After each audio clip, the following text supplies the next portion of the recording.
नमस्ते दोस्तों। इश्क जुनूनी की कहानी अब अपने सबसे विस्फोटक मोड़ पर पहुंच चुकी है। जिस तेजस्वी को अब तक सिर्फ अपने भाई गौतम पर भरोसा था, वही अब उसके सबसे बड़े राज का पर्दाफाश करने वाली है। इस बार गुरु और रूहानी की जिंदगी पूरी तरह बदलने वाली है, क्योंकि गुरु को फांसी की सजा दिलाने की गौतम की पूरी साजिश अब बिखरने वाली है। दोस्तों, अब अलका का असली चेहरा भी सबके सामने आने वाला है। वही अलका, जो अपने पति की मौत पर मगरमच्छ के आंसू बहा रही थी, रूहानी और गुरु को हत्यारा बता रही थी और सबके सामने बेगुनाही का नाटक कर रही थी। लेकिन सच्चाई इससे कहीं ज्यादा खौफनाक थी। वह पहले से ही गौतम के साथ मिली हुई थी और अपने ही पति की मौत का सौदा कर चुकी थी। जब गौतम अपने पिए को हमेशा के लिए रास्ते से हटाने की कोशिश करता है, तभी अलका अपनी आंखों से देख लेती है कि उसका पति किसी हादसे का नहीं, बल्कि गौतम की साजिश का शिकार हो रहा है। गुस्से में वह गौतम को जोरदार थप्पड़ मार देती है। लेकिन गौतम हंसते हुए उसे धमकी देता है कि जो भी मेरे रास्ते में आएगा, उसकी मौत तय है। तुम्हारा पति मेरे लिए सिर्फ एक मोहरा था। उसने मेरी जान बचाने के लिए अपनी जान दे दी। अगर वह जिंदा रहता तो मेरा पूरा खेल खत्म हो जाता। अब गुरु को फांसी होगी और कोई मुझे रोक नहीं पाएगा। गौतम की धमकियों से डरकर अलका पूरी दुनिया के सामने झूठ बोल देती है कि उसके पति की मौत की जिम्मेदार रूहानी और गुरु हैं। लेकिन अंदर ही अंदर वह गौतम के साथ करोड़ों की डील कर चुकी होती है। अगले ही दिन गौतम उसे अपने घर बुलाता है। अलका वहां पहुंचते ही दिखावे के लिए रोने लगती है और कहती है कि तुमने मेरे पति को मार डाला, फिर भी इल्जाम रूहानी और गुरु पर लगा दिया। तुम इंसान नहीं, हैवान हो। मेरे पति ने तुम्हारे लिए अपनी पूरी जिंदगी लगा दी और बदले में तुमने उसकी जान ले ली। अब मैं अकेली कैसे जीऊंगी? ऊपर से तुमने मुझे जान से मारने की धमकी भी दी है। गौतम बड़ी चालाकी से मुस्कुराता है और उसके सामने पैसों से भरा एक सूटकेस रख देता है। वह कहता है कि तुम्हारा पति पूरी जिंदगी मेरे साथ रहकर भी इतने पैसे नहीं कमा सकता था। यहाँ पूरे 50 करोड़ रुपए हैं। इन्हें लेकर आराम की जिंदगी जियो और चाहो तो दूसरी शादी भी कर लो।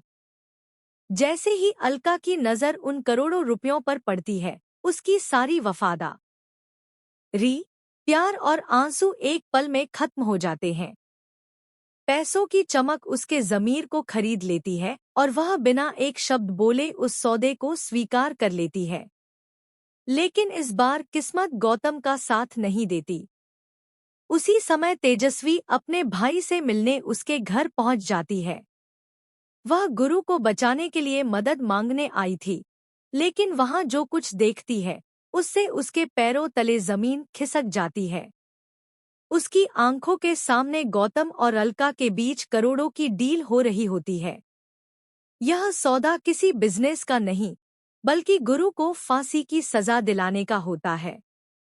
तेजस्वी को यकीन ही नहीं होता कि उसका अपना भाई सिर्फ रूहानी को पाने के लिए इतना नीचे गिर सकता है।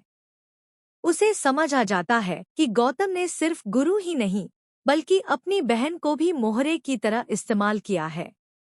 उसी पल तेजस्वी फैसला कर लेती है कि चाहे उसे अपने ही भाई के खिलाफ क्यों न जाना पड़े, लेकिन वह गुरु को मरने नहीं देगी।